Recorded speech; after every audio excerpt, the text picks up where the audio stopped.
Question number 38. A hot plate is placed in contact with a cold plate of different thermal conductivity as shown in this figure here.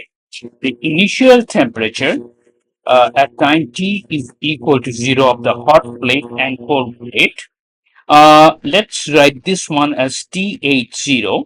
I'm writing this one as T80 and TC0 respectively.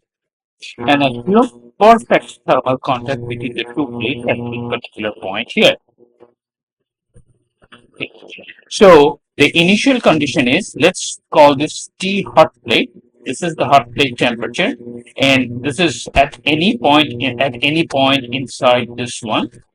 So according to the problem statement, the hot plate temperature at any x and time t is equal to 0 is equal to T80, which I'm saying here. And the cold plate temperature here at any x at time t is equal to 0 is Tc0. Okay. So these are the initial conditions. So these are the conditions that t is equal to 0. Now, at time t greater than equal to 0, when these two plates are brought together, what will be the appropriate boundary condition at the surface S for solving the unsteady state one-dimensional heat conduction equation? So let's look at the one-dimensional heat conduction equation. So this, of course, we know Fourier's second law.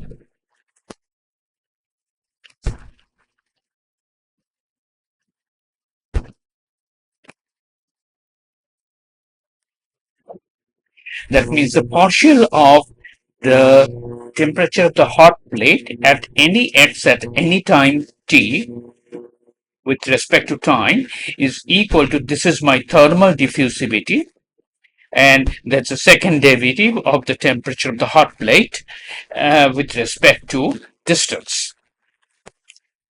And similarly, we can write it for cold plate temperature. The partial of the cold plate temperature at any x here, at any x at any time, the first differential with respect to time is equal to the thermal diffusivity of the cold plate, and of course this is the second derivative of the temperature of the cold plate with respect to the distance. And we know the thermal diffusivity is defined as the thermal conductivity of the hot plate divided by the density of the hot plate and the specific heat of the hot plate. Similarly, this is for the cold plate. So that's the thermal diffusivity of the hot plate, and that's the thermal diffusivity of the cold plate. So these are the two one-dimensional equations. This is for the hot plate, and this is the one-dimensional equation for the cold plate. Now, what will be the appropriate boundary condition? There has to be a temperature continuity right here. So right here. So what we are saying, the temperature of the hot plate at the point S, at the interface S at any time must be equal to the temperature of the cold plate at this point S at any time T. So there has to be a temperature continuity right here. That means temperature of the hot plate at S, the interface S at any time T greater than equal to 0 must be always equal to the temperature of the cold plate right here. These two temperatures must be equal. That's the first temperature continuity equation. And the second one, of course, the heat flux continuity.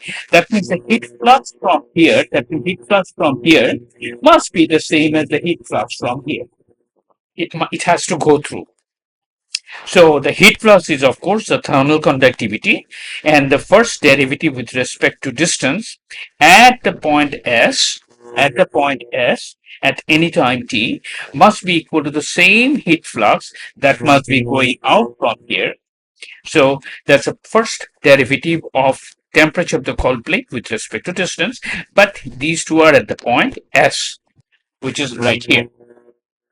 So there has to be a thermal continuity and there has to be a heat flux continuity. So these two equations, this is my heat flux. So these two equations must be true.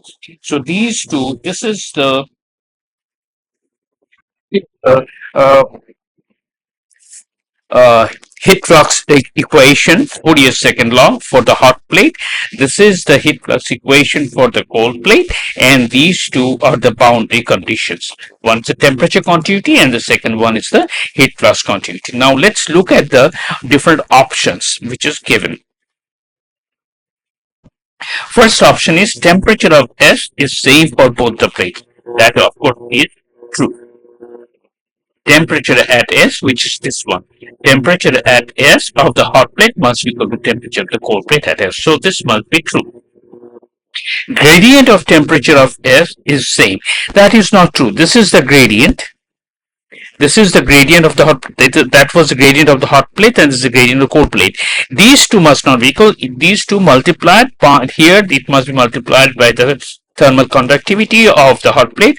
This must be multiplied by the thermal cold plate. Since kH in different equal to kH different from kc, therefore the gradient of temperature in these two plates here, this is the gradient of temperature. These two must be different. So it's the heat flux continuity that is true, not the gradient of the temperature at the hot plate must be equal to gradient of temperature of the cold plate at it. So this is not true. That's false. Gradient of temperature vanishes at S, cannot be. Then of course there will not be any heat flux, so that is also false. And temperature of S is the average of pH and Tc, that is also not true. So that is also false. So A is the correct option. So A is the correct option.